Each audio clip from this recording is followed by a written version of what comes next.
دەچینەوە سەر بابەتی زێڕ و زیو بۆی بزانین لە بازاڕەکانی ناوخۆی هەرێمی کوردستان لەم دوو سێ ڕۆژەیە کە زێر بە تایبەتی بەو جۆرە بەرز بۆەوە زیو بەرز بۆتەوە لەم ساڵدا دۆخی بازار چۆنە لە نێو ستۆدیۆ زۆر بەڕێز کاک ڕزگار هەمامینمان لەگەڵدایە کە زەڕەنگەرە بە خێر بێ سەر چاومان زمان کردی زۆر جای ئەمە دینە لای تۆ لە دوکانی زەڕەنگەرەکە وتم با ئەمڕۆ بێتە ستۆدیۆ بۆی لێرە گفتوگوی شێو بابەتە بکەین بازاڕی زێر و زیو چۆن بوو ئەمڕۆ با لەم ڕۆ دەست پێ بکەین دواتر هەڵسەنگان نێ بۆ هەفتەکە و بۆ ئەم سەرەتای ساڵش دەکەین زۆر سازم دەرفەتەکە پشتیوان وڵا بازاڕی زەرزی و ماوەیەکی زۆرە ئاڵوگۆڕێکی باشەکە و بۆ سەرمایهداران کاتێکی باشە بۆ زیادکردی پارەکانیان لە ئێستاە یەک مسقال عیاری هەژدە بەپێی بۆرسە تەبەن مامەڵی پێوە ناکرێت شتێک زیاترە یەک مسقال عیاری هەژدە بە 875,000 دینارە یەک مسقال عیاری 21 بە 1,220,000 دینارە نرخی یەک لیرەش 135 دلار ئەمە ئەو نرخەیە ئەمڕۆکە بەرەوەی زیویش لە کایەکە زیویش ڕۆڵێکی باشی هەیە کە ئەتوانم بڵێم ئەو پارانی کە شارا بوونەوە لە ماڵەوە زۆربەی هاتوۆتە دەرەوە کە تەحویل بوون بۆ زی و بۆ زێڕ بە تایبەتی لەم دوایانە زی و ڕۆڵێکی باشی بینی کە ئەتوانم بڵێم ڕێژەیەکی زۆر زۆر جموجوڵی خسۆتە بازارەوە زۆر باشە ئەمڕۆ خەڵک دەیفرۆش یا دەیکڕی دایمکردن و فرۆشتن هەر هەیە کاگە پشتیوان کامیان پێخواستە ئەتوانم بڵێم الحەمدولای ئێستا سلێمانی بۆ بەسەنتەرێکی ئابووری گەورە لە عێراق پەیوەندی باشمان هەیە لەگەڵ لە زاخۆوە هەتاکەلار پەیوەندی لە نێوانمانە هەیە بۆ کردن و فرۆشتنی زار و زیو بە حکمی ئەوەی کە زۆر خواستی لەسەر زیو لە ماوەیە خەڵ زۆر ئیسفادەی لێ کردووە وەزێر ڕیش بە هەمان شێوە دوای ئەوەی دوێنێشە و داشکانێکی کرد لوتکێشکان هەتا 4,887 دلار 120 دلار پاشەکشی کردەوە بەڵام ئەم ڕۆژ چۆتەوە سەری ئێستا حاڵی حاضر لەگەڵ ژنم تاقساکەم بە 4,828 تا 30 دلار زۆر باشە باسێکی پێشبینیەکان بکەین بۆ ئەم ساڵ دواتر قسەیەک لەسەر جیاوازی نێوانی نرخی هەرێمی کوردستان و بۆرساکەین بزانم ئەم نرخە بۆچی جیاوازە تەسەوری چیەکەی بۆ زی و ئەمڕۆ پێشبینێکی گۆڵمان ساکس بڵاو بۆ بازلەوەکە کە 5,400 دلار بینین و دوێنێ هەندێک دامەزراوی دیکە پێشبینیان بڵاو کردبووە باسییان لەوە کرێگەر ئەو ڕەوتەی کە لە 2025 داگرتوێتی بە هەمان شێوە بەردەوام بێ ڕەنگە بچێتە 7,000 سەرتا باسێکی زێڕەکەین تۆ تەوەقع چییە بە گوێرەی وەزمونەی لەگەڵ زیوە هەتا ئەو سروشتەی کە زیو هەیەی بۆ بەرزبوونەوە زێر هەیەی بۆ بەرزبوونەوە تەوەقعی چیەکەی بۆ ئەم ساڵ وڵای کاگە پشتیوان ئەوەی کە ئێمە بزانین و ئەوەی کە ئابووری ناسان هەمووی لە جیهانە باسی بکەن و بانکە گەورەکان وەکو گۆڵمان ساکس وەکو بانکە ئەو بانکانی کە پشکی گەوریان هەیە لە جیهانە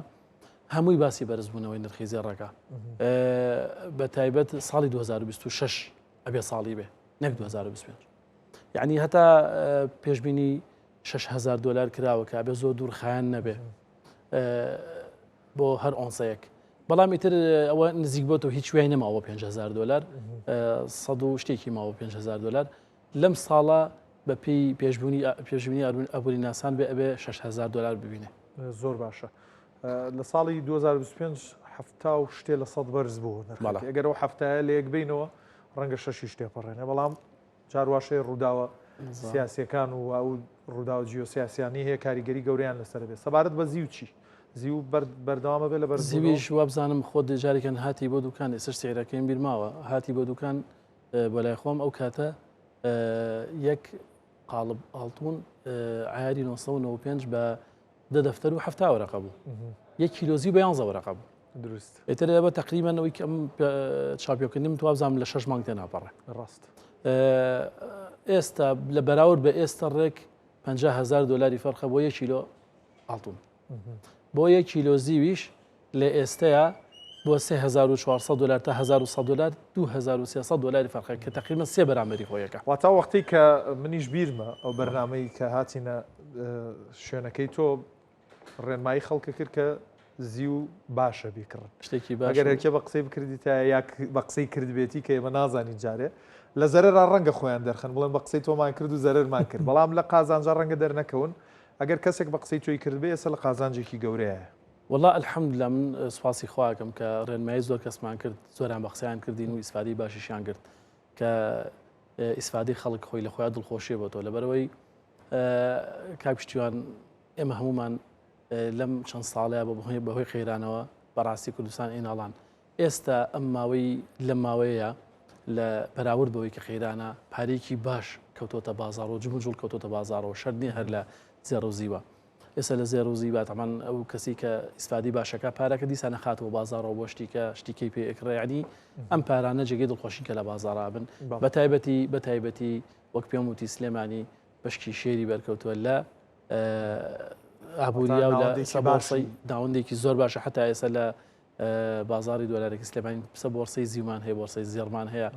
یعنی هەر لە دەستی زەڕەنگەرانە ماوە بەرفراوان بووە ناڵێن بۆ سلێمانی و بۆ شارەکانی تریش پەیوەندێکی کۆنتاتێکی زۆر باشمان هەیە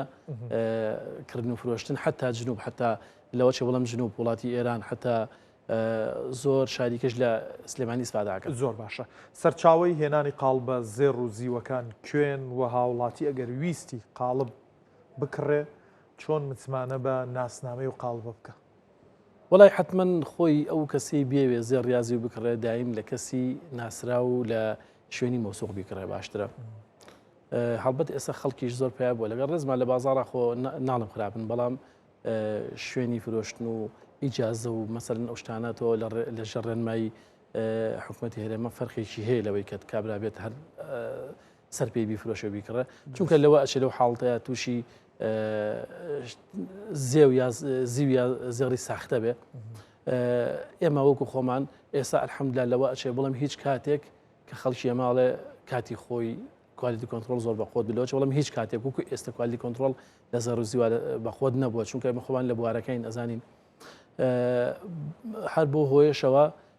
هیچ کەسێک ناتوانێت غەدری لێ بکرێ ئەگەر لە شوێنی مۆسوق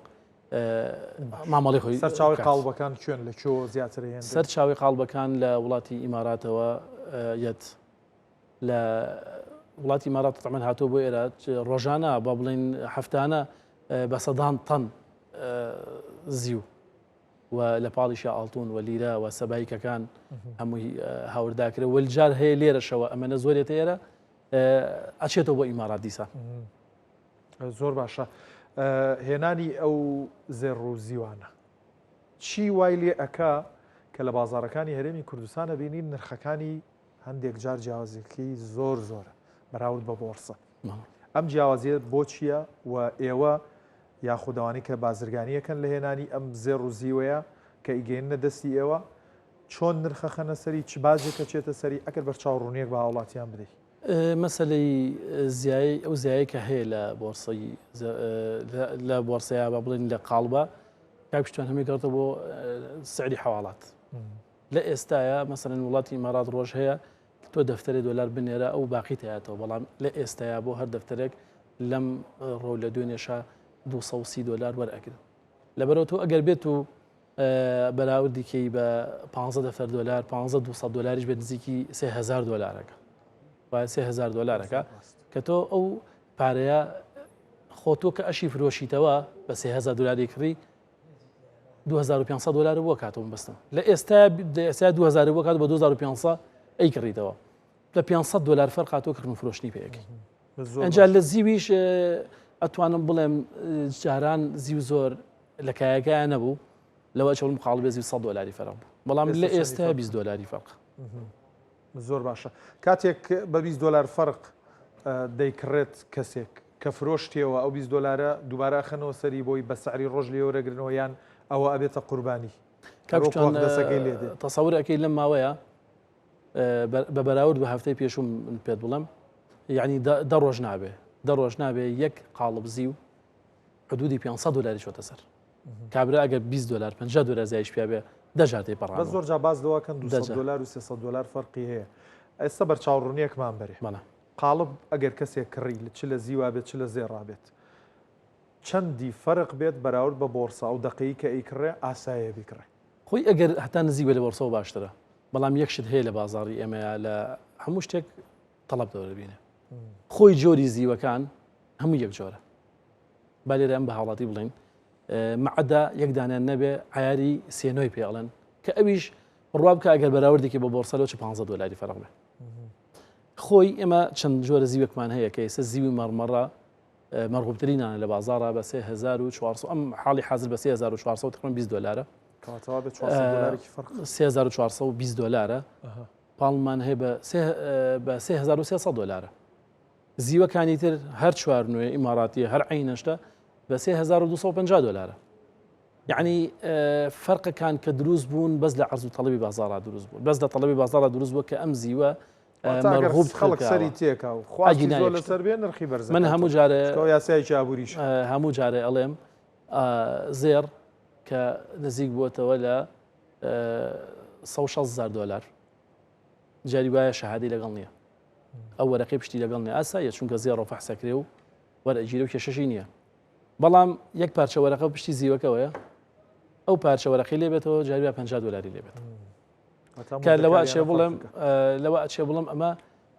خۆی ئەگەر لە دەستی زەڕەنگەرا بووایە لەو چەند فەرقە زۆرە دروست نەبووە. زۆر باشە. پرسیارێکی تەقلیدی لێ یەکەم کە ڕەنگە زۆرم پرسیارتان لێ بکرێت بە تایبەت کە میدیاکان دێنە لای ئێوەیان چاوپێکەوتنتان لەگەڵاکەن وابزانم هەر جارێک لە 2000 دلارەکانیشا بۆ ئۆنسەیەک زێر بەرز بوو بێتەوە پرسیار کراوە پرۆسیا و سەرگیری چۆن کاریگەری تێکەوتووە بەم بابەتە. بەس ێستا لەمەیە کە نزیک بۆتەوە لە 5000 دلار بۆ یەک ئۆنسە زێر پرۆسی هاوسەرگیری و ئەو بابەتە کۆمەڵایەتیانەی دێتە لای ئێوە چ گۆڕانکاریەکی بەسەر هاتووە؟ وەڵاهی یەکو گۆڕانکاری بڵین بەسەری نەهاتووە بەسەری هاتووە بەس پەچی نەکەوتووە. ڕێژی ئاڵتونەکە کەم بووتەوە مەسەلەن بۆ نیوە بۆ ڕۆبع حتا من ماڵە بووگاتەوە بۆ لام یەک جوودگوارە و ئەڵلقەیەکی کردووە کە پێم وابێ ئەگەر دوو کەس یەکتری هەڵبژێرن لەوە چی ئاڵتون زۆر گرنگێکی نەبێ لە ژیانیانە. ئەلحەمدولillah لەم دەڤەری خۆمانە چونکە من لێرە ئیش ئەەکەم ئەوەی کە بزانم لەسەر شاری خۆم ئاسانکاری زۆر کراوە لەلایەن گەنجان بۆ گەنجان ئاسانکاری زۆر کراوە لەلایەن ماڵی بووکەوا بڵین. من پێت ئەڵم لە ئەڵلقەیەک و جودێگوارە کەمتر ئیتر لەوە زیاتر بۆ ماڵە بوو کە چۆنڵی حتا من ئەڵقەش ماوە بە خەڵک یەک ئەڵقەش ماوە بە خەڵک. پرۆسی هاوسەرگیری هەبووە کە ئاڵتونی زۆر نەکراوە ئەوە خەبەرێکی خۆش. زۆر تێگەیشت لە الحەمدولillah یعنی لەم ساڵانەی ئەخیرە لە سەتا ئەتوانم بڵم هەشتای هاوسەرگیریەکانەوە زەری کەم کراوە. زۆر باش. بەڕێز ڕزگار حەمامین زێڕەنگەر زۆر سپاس سپاس بۆ زانیاریەکان لە خزمەتانە بەڕێژی زۆر سپاس.